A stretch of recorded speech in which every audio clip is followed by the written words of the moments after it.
Roma mitakaba haja. Roma mitakaba daukiti amin. La ilaha illallah. Roma mitakaba. Roma mitakaba. Allahu akbar.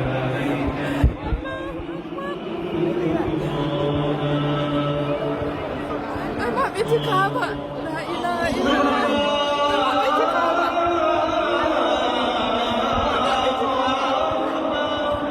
Roma mitakaba jama'a.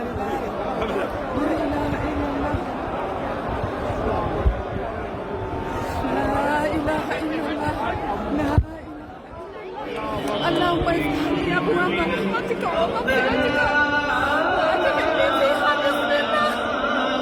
اللهم ادخلني فيها. الله اكبر. الله اكبر. الله اكبر. الله اكبر. الله اكبر. اللهم انت السلام ومنك السلام وحينا ربنا بالسلام وادخلنا الجنه دار السلام. تبارك يا ذا الجلال والاكرام. اللهم افتح لي ابواب رحمتك ومغفرتك وادخلني فيها. بسم الله والحمد لله ولا اله الا الله. له الملك وله الحمد وله كل شيء قدير. اللهم انت اللهم افتح لي. اللهم افتح لي ابواب رحمتك ومغفرتك. اللهم انك عفو تحب العفو فاعف عنا. اللهم انك عفو تحب العفو فاعف عنا. اللهم انك عفو تحب العفو فاعف عنا. اللهم افتح لي ابواب رحمتك ومغفرتك وادخلني فيها بسم الله. لا اله الا الله.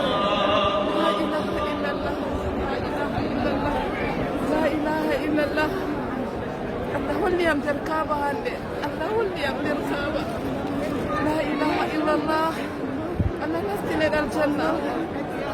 الله اللهم افتح